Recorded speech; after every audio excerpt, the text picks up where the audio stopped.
Okay, we've come to the eighth live session. Thank you, everyone, for still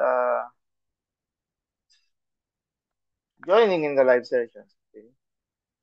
So, in our in the previous discussions concerning the week eight module, well, of course, um, categorically the study is for week nine. Okay. So we have here the studies about miracles, the arrest and trial of Paul, and then the use of the temple image and Paul's trial before Sanhedrin, the Sanhedrin and Felix. Uh, so these are discussions that we can talk about. Okay. So while I was thinking about the second question, I also remember that there can also be a tendency to it's good that Elaine is with us here. There is a tendency to Americanize theology. Okay, of course, question is what do you mean, Prof?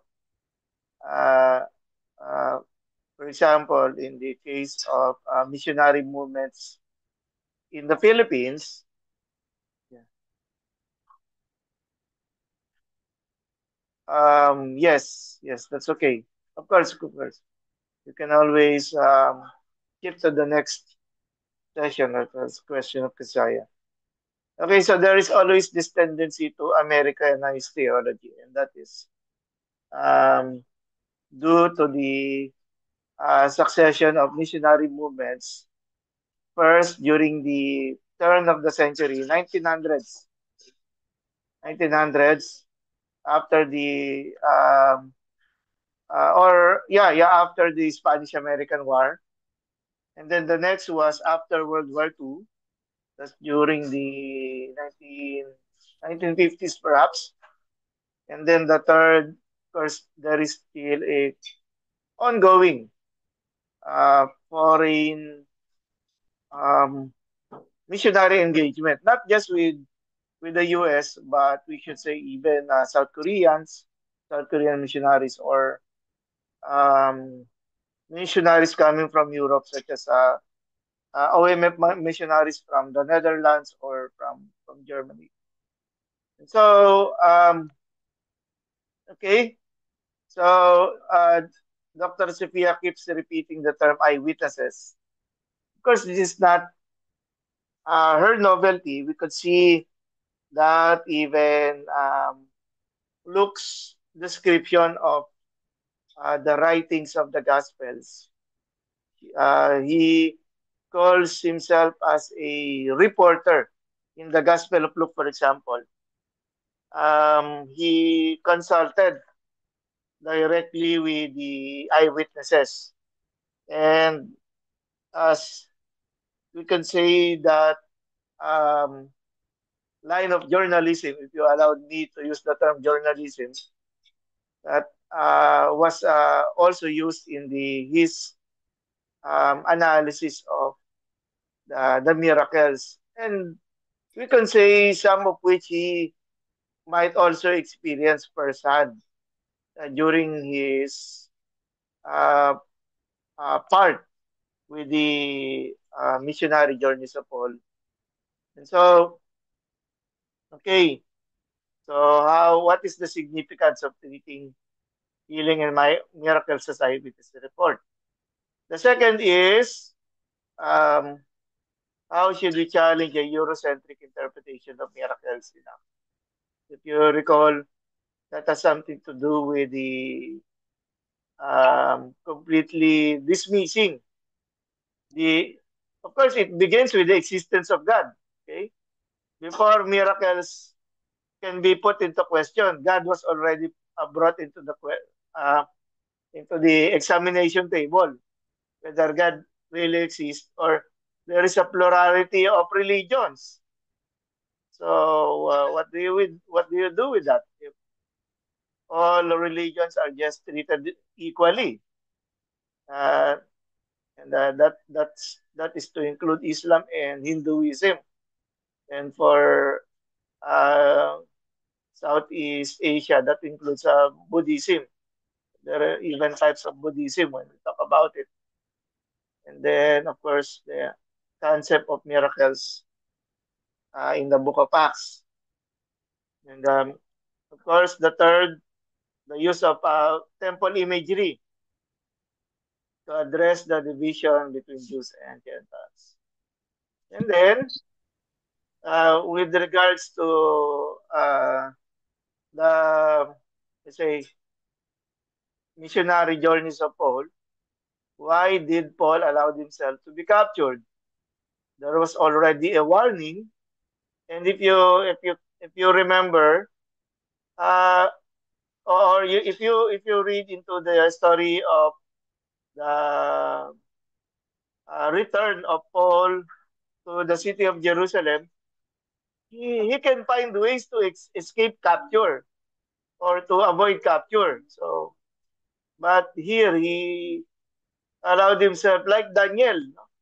He allowed himself to be in the lion's den. So there should be a rationale. There should be clear um, impression from God. No, why or you should say, was this just an accident that that he was that he did not prepare himself to be captured?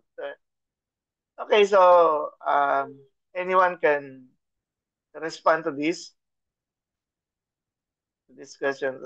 I hope these are interesting. These are actually responses to Dr. Sophia's presentation. Well, you know that. You know that.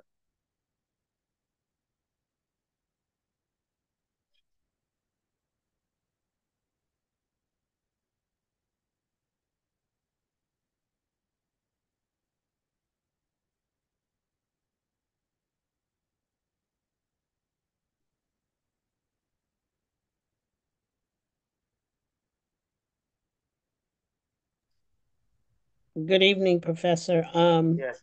Mm.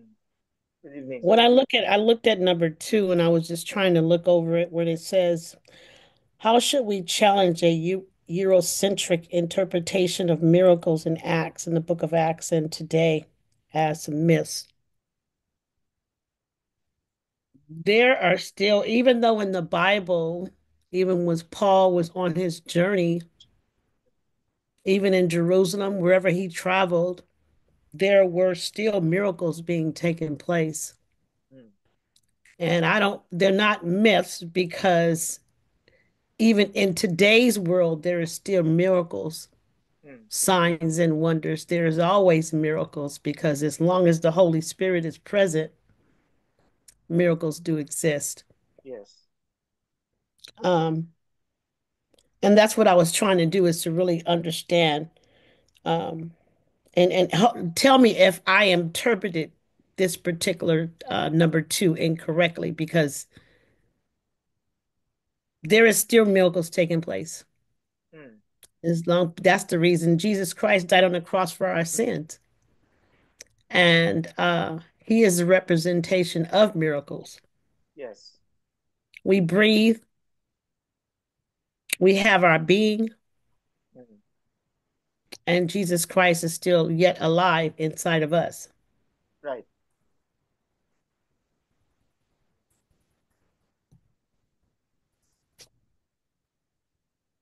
Okay. So Sister Elaine used that uh, uh, she drew back the conviction from Jesus. Yes. And the Holy Spirit as well. And but I don't want to give all the answers. Yes, I agree. Thank you. You're welcome. I just that's what my interpretation when it says, when you look at the miracle signs and wonders that transpired Mm.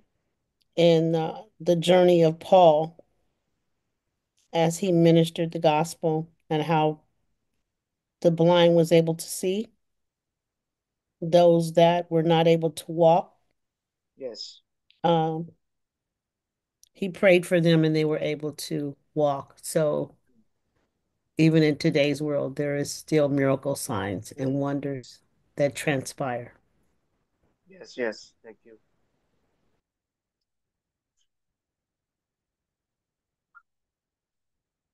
Others.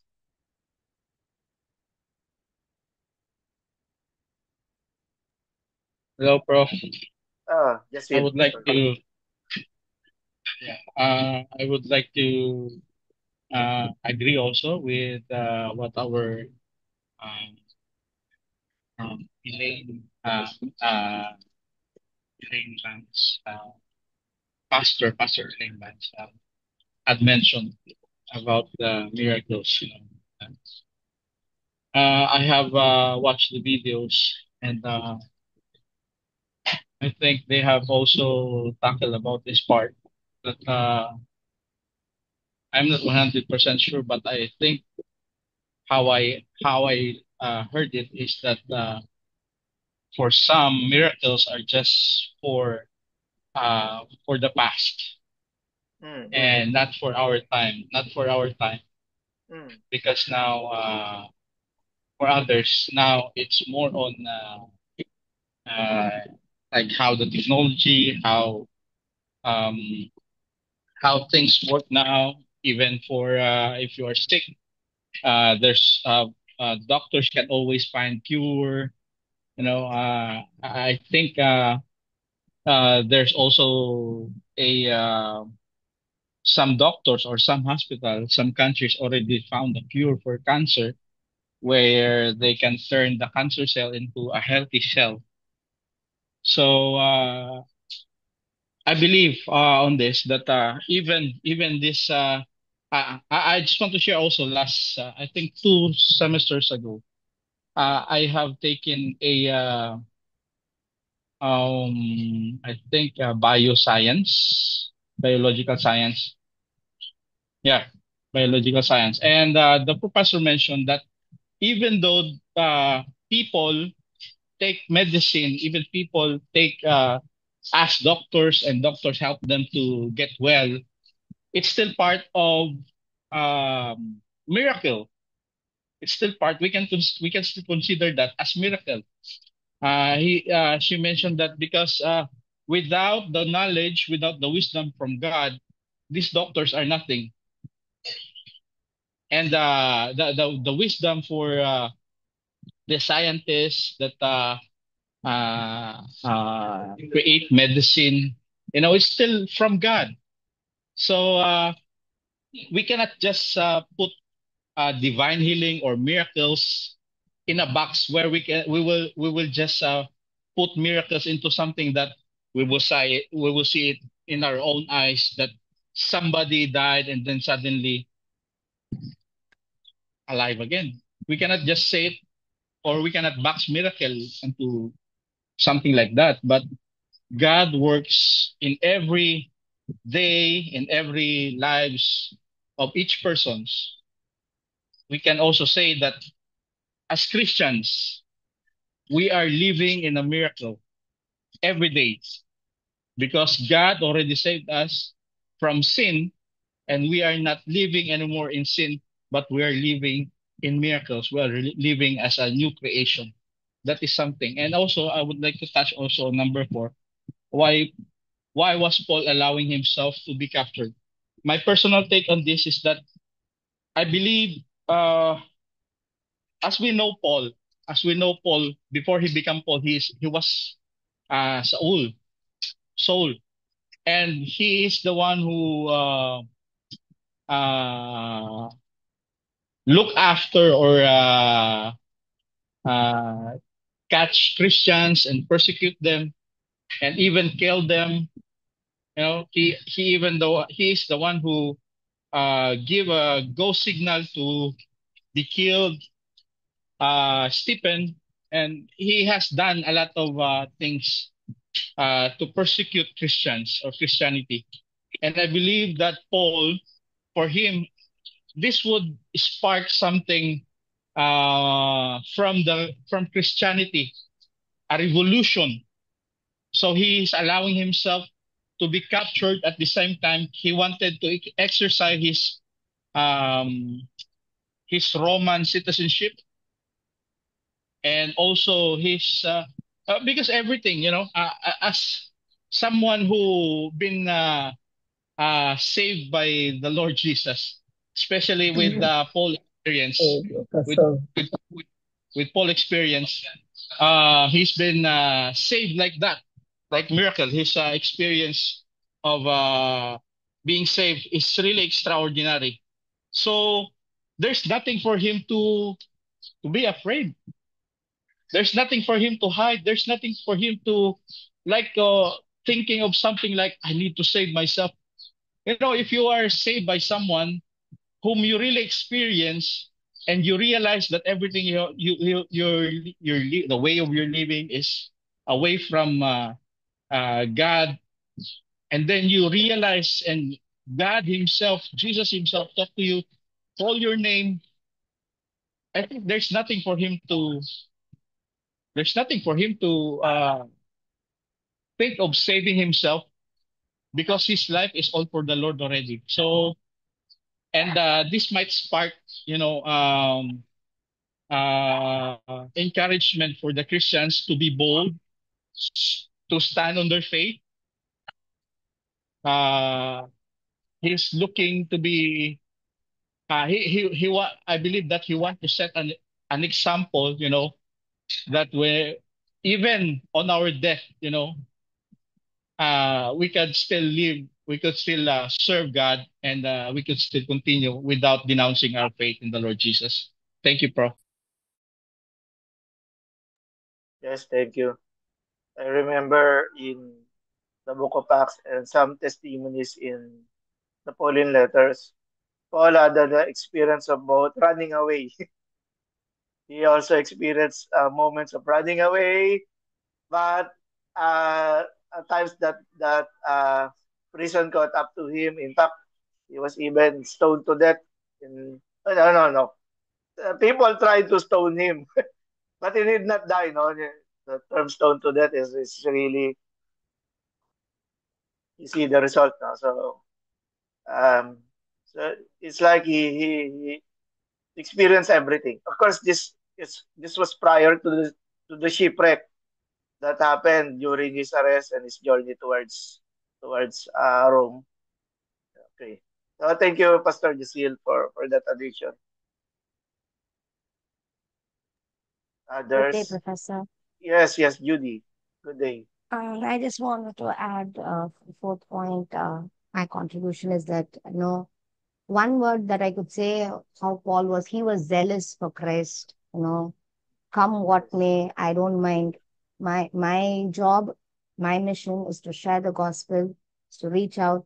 And he did that great commission effectively. No other disciples who was with Jesus was, going to that limit what Paul had did. So even when, back in those days when I was reading Acts, I was wondering why Paul would just like that walk into trouble. Because I think people warned him in Acts 21 not to go to Jerusalem. There was danger ahead, there was danger waiting for you, but still he went, and then, it hit me. He wasn't scared of anything. He knew what was coming because he was more focused on doing God's mission, and that's what even God wanted. So here he is not like trying to be a hero, like showing off or something like that, but he was more focused, what was God's calling. And maybe this arrest was part of his mission as well. So that's what I think. I think when he was standing before the Sanhedrin, even that time also he took the opportunity to preach. So he let himself to get captured because he knew it would like open doors, to share the gospel. So with people, so that he took as an opportunity to preach. So yeah, even in his suffering, he knew that it was worth doing it for Christ. Thank you. Yeah. I just want to add, Professor. I agree also with what Judy said while she's sharing her submission or her explanation. Something just came to me like I believe Paul understands his calling above all. He understands that, like what Judy said, he understands his calling is to preach the gospel and not to save himself from any kind of threat. Although there are some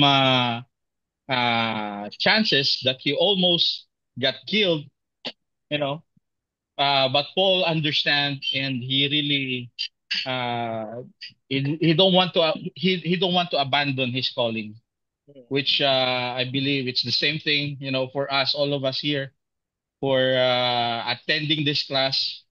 It is really important for us to understand our calling and Yes. not abandon our calling. Thank you, Prof. Thank you, Judy. Thank Yeah. you. I want also to add, Professor, since we Yes, are on the Ezra. topic, Son. Mm. to answer the question for Paul's decision to submit to arrest was not passivity, but a strategic embrace of suffering for the gospel. As detailed in the book, Paul saw his Roman citizenship as a tool and not a shield. He leveraged it when necessary, but didn't cling to it. His willingness to be captured in Acts 21 onwards reflected his Christ like pattern of self giving. He believed his suffering would advance the gospel in Philippians 1:12-14, and by enduring hardship, he participated in the cruciform pattern of Christ's ministry. And furthermore, allowing himself to be taken into Roman custody enabled him to witness before rulers and even bring the message to Rome itself. The Yes, yes. empire's heart, it was a missional act and not totally a surrender for for those who persecuted him. Mm. That's it for me, Professor. Yes, thank you, Ezra.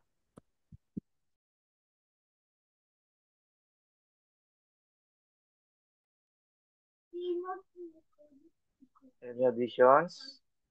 Kesia or Veronica? I want to Yes, add Kesia. for the number one. So the Mm. question, what is the significance of treating accounts of healing and miracles? So, this way of understanding miracle story challenges old European ways of thinking about the Bible.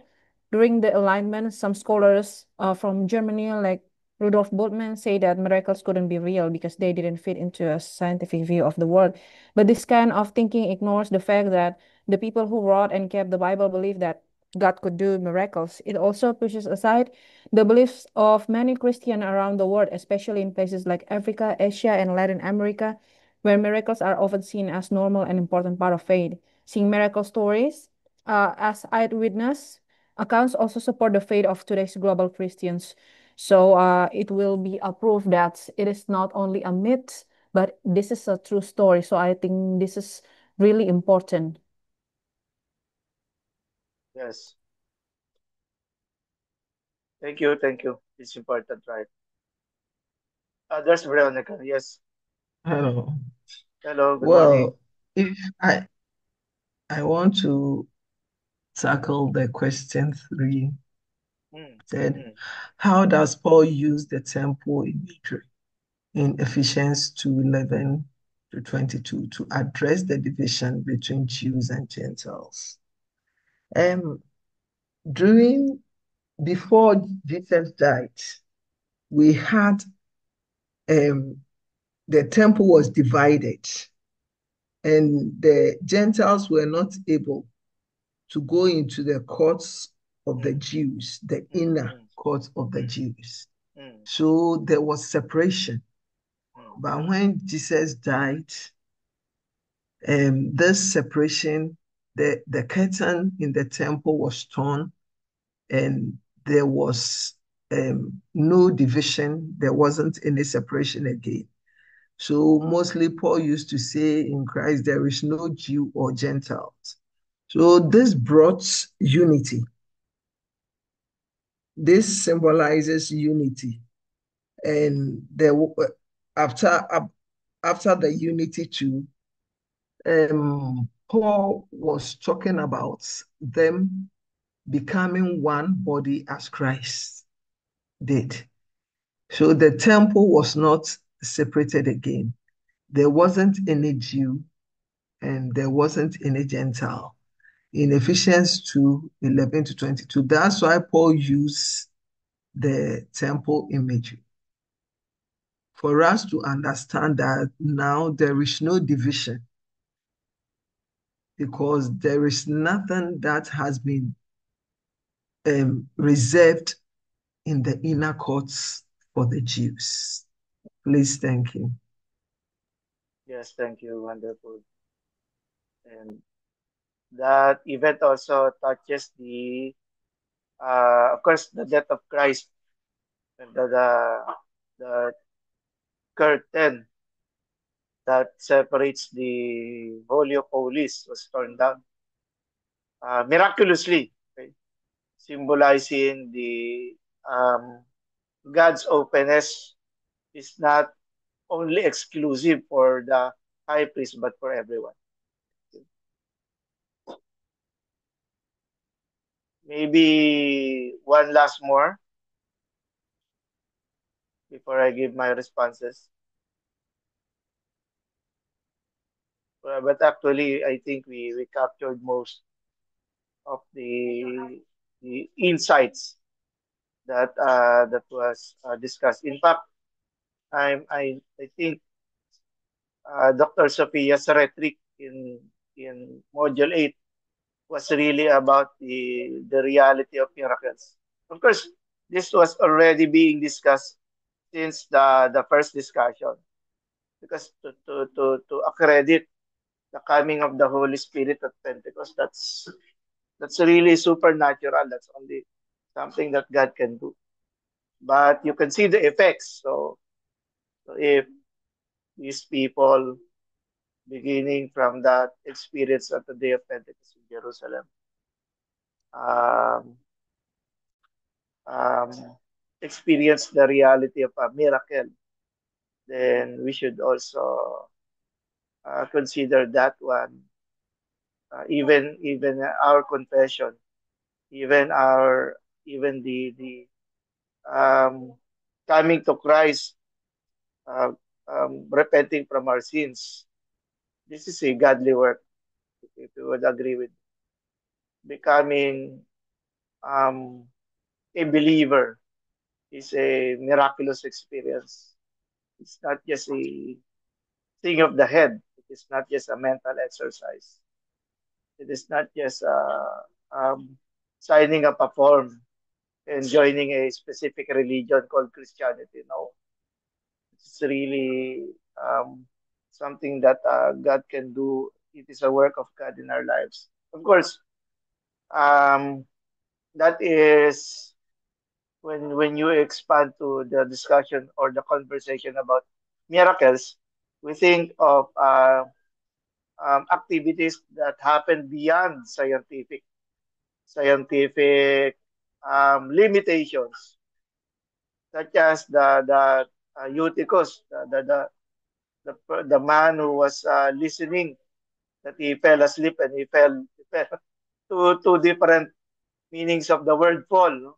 Fall asleep and then fall literally from the window. But again, um, Paul was confident in what God can do, and it was, of course, we know the story. Are there any questions? Maybe you have any questions um, in addition to this one that we can talk about?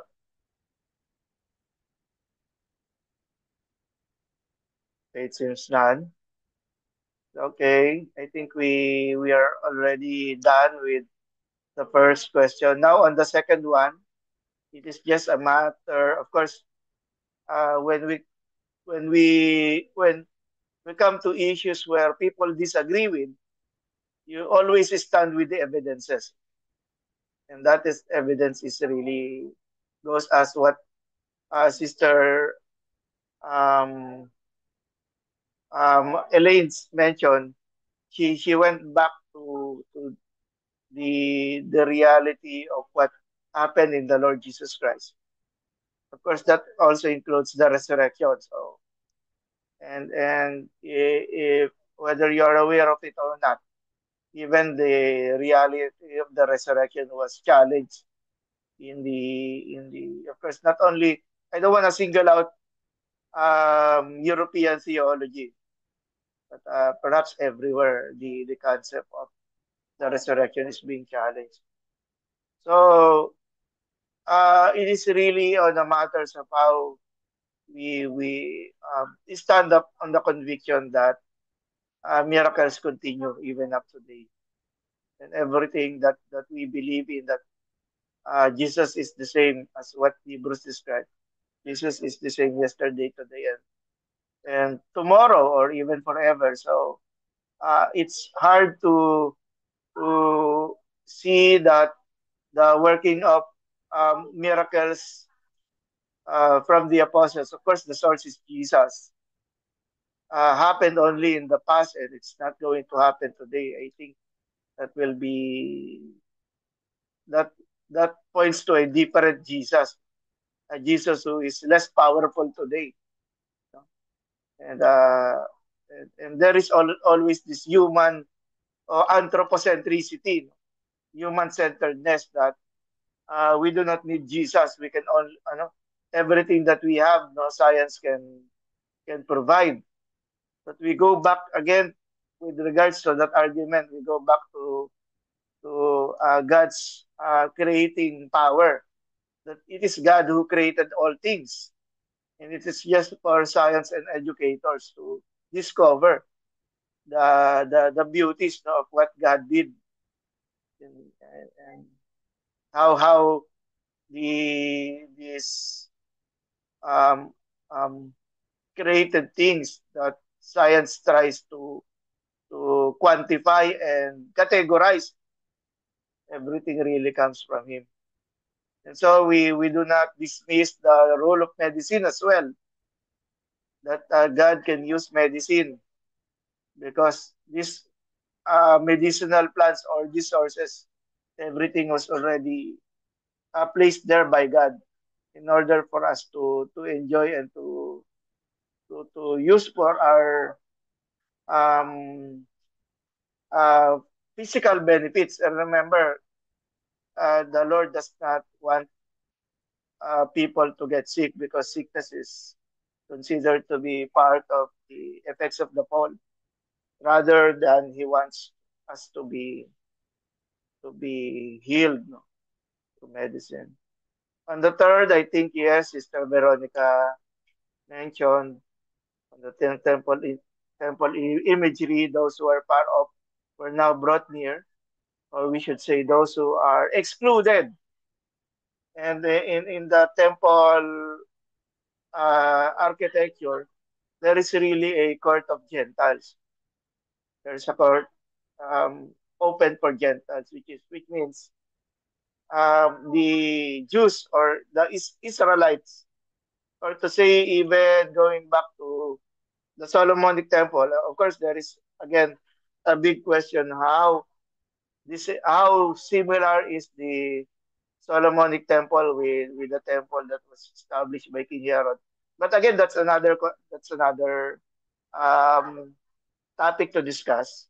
What matters is the among the different religions, both ancient religions and the religions today, we can see how Israel, or the Jewish religion, looks forward to opening itself for Gentiles.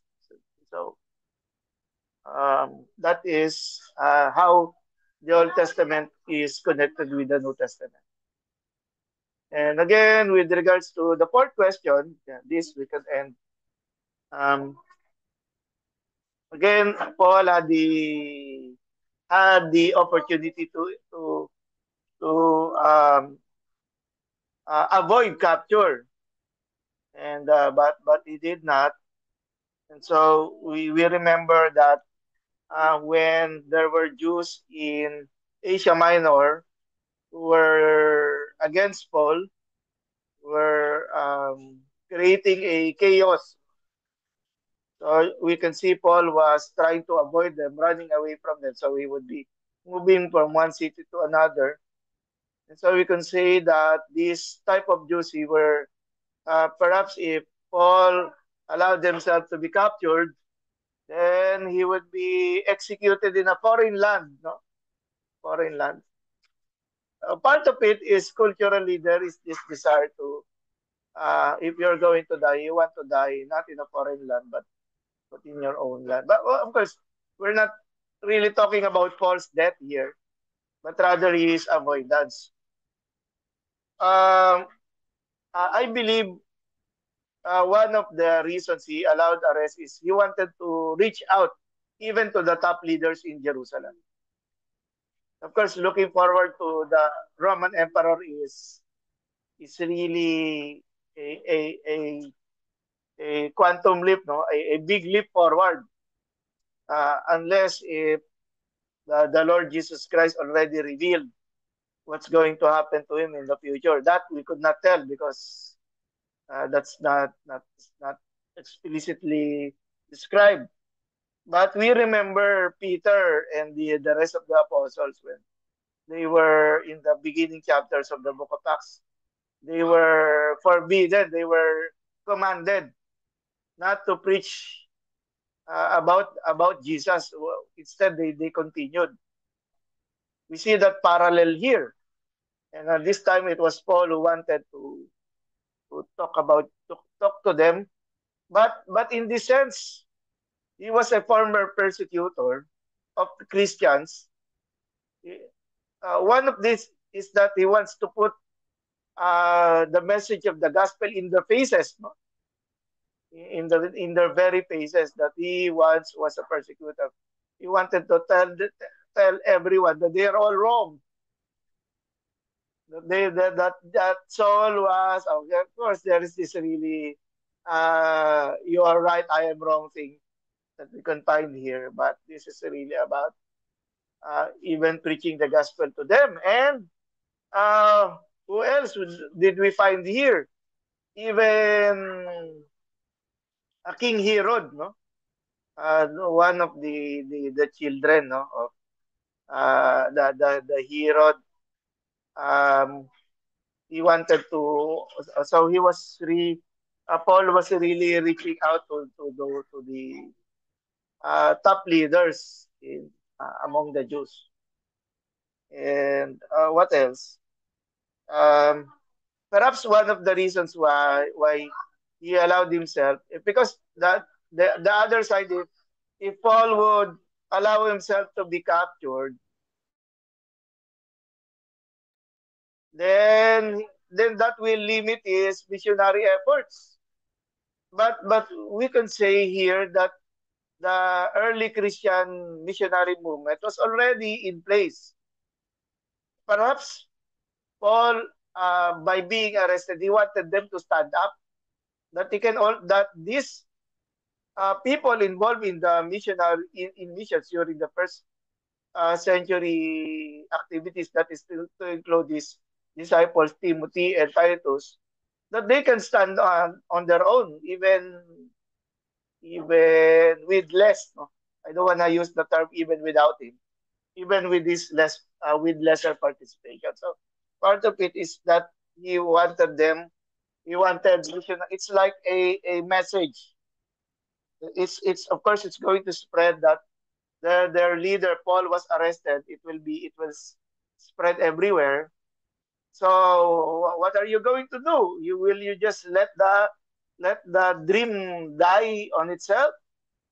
Uh, um, on the reverse, what happened is that it emboldened the missionaries to stand up and to follow the model of follow Paul's model.